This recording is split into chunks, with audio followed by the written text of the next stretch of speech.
ഞാൻ ഇന്ന് നിങ്ങളുടെ അടുത്തോട്ട് ഇതാ 2 ഫുഡ് ഐറ്റംസ് കൊണ്ടാണ് വന്നിരിക്കുന്നത്. ഫസ്റ്റ് നിങ്ങൾക്ക് എല്ലാവർക്കും ഇഷ്ടമുള്ളതുപോലെ നമ്മുടെ നാരങ്ങ വെള്ളമുണ്ട്, രണ്ടാമത് നമുക്ക് സലാഡ് കാണാനായിട്ട് പറ്റുന്നുണ്ട്. ഇവ രണ്ടുപേരും തമ്മിലുള്ള പ്രധാനപ്പെട്ട വ്യത്യാസം എന്താണ്? നമ്മൾ ഈ നാരങ്ങ വെള്ളം ഏത് ഭാഗത്ത് നിന്ന് നമ്മൾ ടേസ്റ്റ് ചെയ്ത് നോക്കിയാലും നമുക്ക് ഒരേ സ്വഭാവമാണ്, ഒരേ ടേസ്റ്റ് ആണ്. പക്ഷെ സലാഡിന്റെ കേസിൽ അങ്ങനെയാണോ? അല്ല അല്ലേ, അതിൽ ഓരോ ഭാഗത്തും വ്യത്യസ്ത ടേസ്റ്റ് ആണ് നമുക്ക് കാണാൻ പറ്റുന്നത്.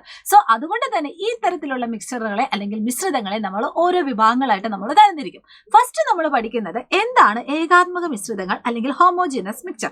അതായത് ഒരു മിശ്രിതത്തിന്റെ എല്ലാ ഭാഗത്തും ഒരേ സ്വഭാവമാണെങ്കിൽ അങ്ങനെയുള്ള മിശ്രിതങ്ങളെ നമ്മൾ വിളിക്കുന്ന പേരാണ് ഏകാത്മക മിശ്രിതങ്ങൾ എന്ന് പറയുന്നത്.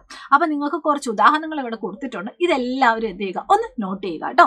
അങ്ങനെയാണെങ്കിൽ എല്ലാ ഭാഗത്തും വ്യത്യസ്ത സ്വഭാവം അല്ലെങ്കിൽ ഓരോ ഭാഗത്തും ഓരോ സ്വഭാവമാണെങ്കിൽ അങ്ങനെയുള്ള മിശ്രിതങ്ങളെ നമ്മൾ വിളിക്കുന്ന പേരാണ് മക്കളെ ഭിന്നാത്മക മിശ്രിതങ്ങൾ അല്ലെങ്കിൽ ഹെറ്ററോജീനസ് മിക്സ്ചർ എന്ന് പറയുന്നത്. അപ്പൊ അതിനും കുറച്ച് ഉദാഹരണങ്ങളുണ്ട്, നിങ്ങൾ എല്ലാവരും എന്ത് ചെയ്യുക, ഒന്ന് നോട്ട് ചെയ്യുക. അതുപോലെ തന്നെ ഇതൊക്കെ പറയുന്ന സമയത്ത് നിങ്ങളുടെ മനസ്സിലേക്ക് ഏത് ഫുഡ് ഐറ്റംസ് ആണ് ഏറ്റവും ആദ്യം വന്നത് എന്ന് നമ്മുടെ കമന്റ് ബോക്സിൽ ഒന്ന് കമന്റ് ചെയ്യുക കേട്ടോ.